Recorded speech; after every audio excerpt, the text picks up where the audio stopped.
안녕하세요. 이번 영상에서는 122페이지 캐드 고수의 비밀 01번 중심선 빨리 정리하는 꿀팁 끊김없이 연장 자르기 이 내용에 대해서 설명하려고 합니다. 제목에서 얘기를 했듯이 이번 영상에서는 자르기와 연장 두 가지 기능에 대해서 설명을 할 텐데, 자르기는 이전 영상에서 설명을 했지만 연장은 아직 다루지 않았어요. 그래서 연장에 대해서 간략하게 설명을 하려고 하는데, 리본 메뉴의 자르기 버튼을 보면 오른쪽에 화살표가 있죠? 요걸 클릭하면 연장이란 기능을 사용할 수 있습니다. 그리고 이렇게 두 개의 버튼이 하나로 묶여 있는 이유는 작동하는 원리가 동일하기 때문이에요.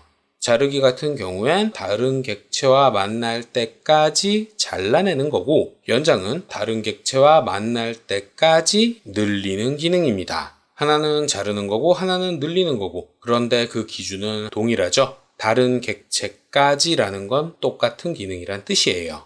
자, 일단 연장은 전체 명령어는 extend, 단축 명령어는 앞에 두 글자 ex만 입력하면 사용을 하실 수가 있고요. 기능을 실행하면 트림과 동일하게 객체를 선택해 달라고 할 거고, 이때 객체를 선택하면 그 객체가 쭉 늘어나서 다른 객체와 만날 때까지 연장됩니다. 동일한 선이라고 할지라도 중간점을 기준으로 해서 왼쪽을 선택하느냐 오른쪽을 선택하느냐에 따라 연장되는 방향은 당연히 바뀌게 되는 거고, 트림과 동일하게 한 번에 여기까지 늘리고 싶다 그러면 모서리를 선택해 줘야만 하죠.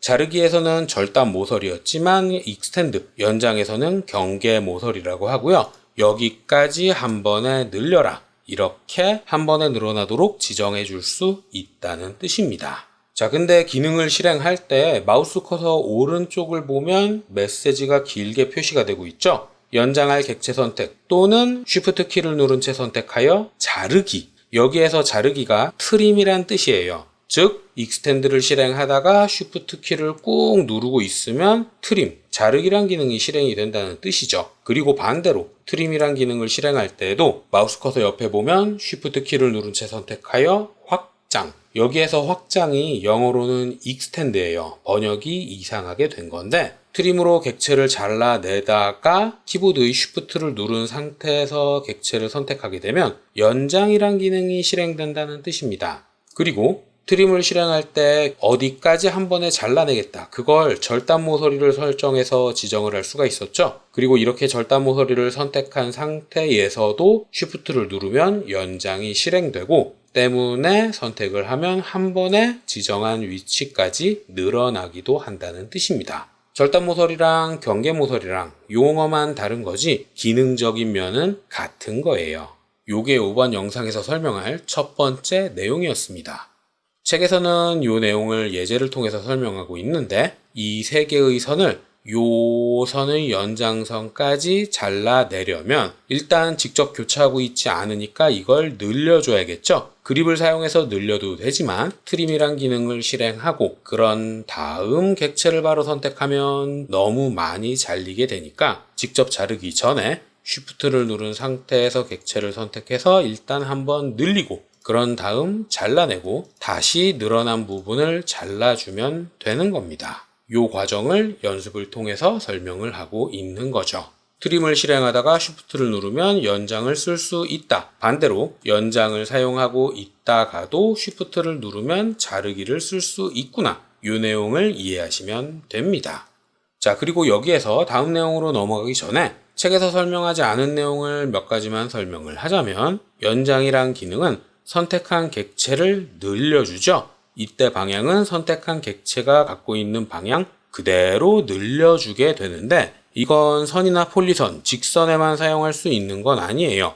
호에서도 동일하게 사용할 수 있습니다. 연장이란 기능을 실행하고 호를 선택하면 다른 객체와 교차하는 지점까지 한 번에 쭉쭉 늘어나게 되죠. 근데 이렇게 늘리다 보면 더 이상 교차하는 객체가 없을 때가 생기겠죠? 그러면 늘리고 늘어나다가 쭉 늘어나서 호의 반대쪽까지 늘어나야 될 텐데, 그러면 이건 더 이상 호가 아니라 원이 돼야 해요. 그렇다는 뜻은 객체의 유형을 바꿔야 된다는 뜻인데, 그렇게까지 진행되진 않습니다. 호라는 객체는 원이 될 때까지 늘릴 수가 없어요. 마지막 요 한 구간은 연장으로 늘릴 수 없다는 뜻이죠. 자, 그리고 한 가지 추가로 익스텐드를 실행하면 표시되는 옵션, 모서리 걸치기 모드 프로젝트 요렇게인데, 트림이란 기능을 실행을 하면 추가로 표시되는 옵션이 있죠. 바로 지우기라는 옵션이에요. 트림이란 기능을 사용을 하면 더 이상 교차되는 지점이 없는 객체, 요 마지막 객체도 한 번에 지워줍니다. 물론 빠른 작업이라는 모드를 사용하고 있을 때 지워준다는 뜻이에요. 근데 어떨 때엔 선택한 객체를 통째로 지우고 싶을 때도 생깁니다. 예를 들어 앞에서 기능을 설명하기 위해 작성한 요 호, 이 호를 한 번에 지우고 싶을 수도 있잖아요. 그럴 때 지우기라는 옵션을 사용을 하는 거예요. 이 옵션을 모르면 트림이란 기능을 종료하고 그런 다음 호를 선택해서 제거한 다음 다시 자르기라는 기능을 실행을 해야겠지만, 지우기라는 옵션을 알고 있다면 트림을 사용해서 객체를 쭉 지워 나가다가 지우기라는 옵션을 사용을 해서 호를 지우고 그런 다음 다시 쭉 잘라 나갈 수 있다는 뜻이죠. 자, 다시 처음으로 돌아가서 두 번째 팁을 설명을 하겠습니다. 자, 트림이나 연장을 실행하게 되면 오토캐드의 초기 설정에서는 빠른 작업이 모드로 설정이 되어 있을 거예요. 이제부터 설명할 옵션은 이 모드가 빠른 작업일 때는 사용할 수가 없습니다. 반드시 모드가 표준으로 설정이 되어 있을 때에만 사용할 수 있는데, 제가 생각할 때는 아마도 여기까지 사용할 분은 그렇게 많진 않을 거예요. 왜냐하면 익숙해지려면 연습이 많이 필요한 기능이거든요. 자, 모드를 표준으로 바꾼 상태에서 트림, 자르기라는 기능을 실행을 하면 빠른 작업과는 달리 절단 모서리를 선택하는 절차가 반드시 뒤따라옵니다. 빠른 작업에서는 이 절차가 없었죠. 옵션으로 사용을 했었어요. 근데 표준 모드에서는 반드시 절단 모서리를 선택해줘야 되고, 이때 꺽쇠안에 모두 선택이라고 적혀 있죠. 그러니까 아무런 객체도 선택하지 않고 엔터나 스페이스바를 누르면 빠른 작업에서 사용했던 것처럼 선택한 객체가 다음 객체와의 교차점까지 한 번에 잘린다는 뜻입니다. 그래서 오토캐드 2020 버전까지 예전에 배우신 분들은 트림이란 기능을 실행을 하고 엔터를 2번 연이어서 누르곤 했어요. 물론 연장도 마찬가지입니다. 엔터를 2번 연속해서 누른 다음에 기능을 실행을 하곤 했는데, 명령행을 잘 살펴보면 모드뿐만이 아니라 모서리라는 것도 있습니다. 이게 초기 설정은 없음이라서 이 옵션이 있는지도 모르는 분들이 굉장히 많아요. 이 옵션에 익숙해지려면 연습이 꽤나 필요하기 때문이기도 합니다.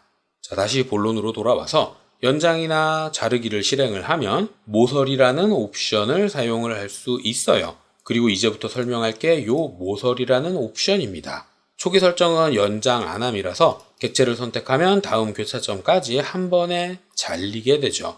그런데 요 모서리라는 옵션을 연장으로 선택하면 잘리는 게 조금 다르게 작동을 합니다. 객체를 선택했을 때 그 객체가 한 번에 쭉 잘리는 게 아니라 이상하게 끊겨서 작동하는 것처럼 느껴지는 부분이 있을 거예요. 요 선 같은 경우에도 위를 클릭하면 반만 잘리게 되죠. 그리고 이렇게 일부만 잘리는 데는 두 가지 이유가 있는데, 첫 번째, 모서리라는 옵션을 연장으로 설정을 했기 때문입니다. 원래는 없음이었는데 연장 안함을 연장으로 바꿨기 때문에 지금처럼 부분만 잘리는 거고요. 그리고 두 번째 이유는 절단 모서리를 선택하지 않았기 때문입니다. 이 모서리라는 옵션은 선택한 절단 모서리들을 이 형태 자체로 눈에 보이는 길이만큼만 인식하는 게 아니라 이 선이 쭉 연장됐을 때의 가상 교차점까지 인식하게 만드는 옵션이에요.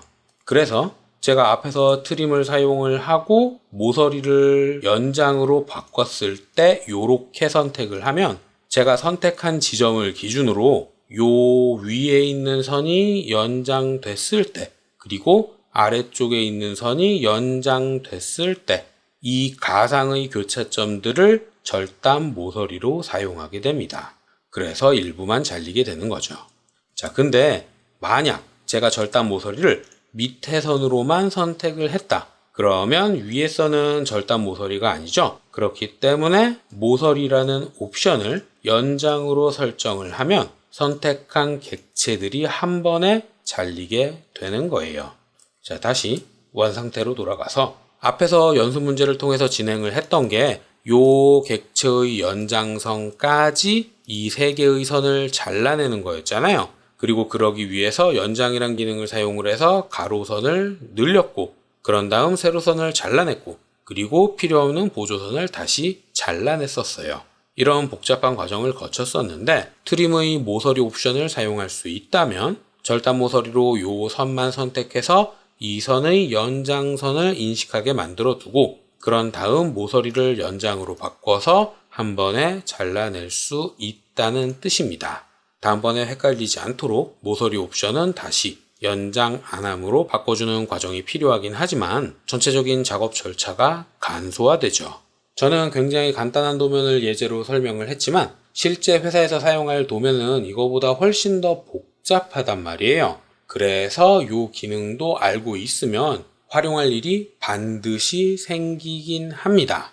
다만 이렇게 옵션을 자유자재로 사용하려면 연습을 굉장히 많이 해야만 해요. 그리고 그 때문에 현실적으로 이 옵션을 활용하는 사람은 거의 없기도 합니다. 그리고 이 옵션은 환경 변수로도 제어를 할 수가 있는데 바로 엣지 모드라는 변수입니다. 이 변수의 초기 값은 0이에요. 0이 연장선을 인식하지 않는다는 거고, 요 값을 1로 설정하면 절단 모서리나 경계 모서리의 연장선을 인식한다는 뜻입니다. 그러니까 연장이나 자르기가 뭔가 이상하게 작동한다, 그런 분들은 엣지 모드라는 환경 변수를 0으로 설정하시면 된다는 뜻이기도 하죠. 요것까지 알아두시면 자르기와 연장을 자유자재로 사용할 수 있을 거예요. 자, 여기까지가 제가 이번 영상에서 설명할 내용이었고요. 혹시라도 궁금한 게 있다거나 이해되지 않는 게 있는 분들은 댓글이나 메일을 남겨주시면 최대한 빨리 확인을 하고 답을 드리도록 하겠습니다.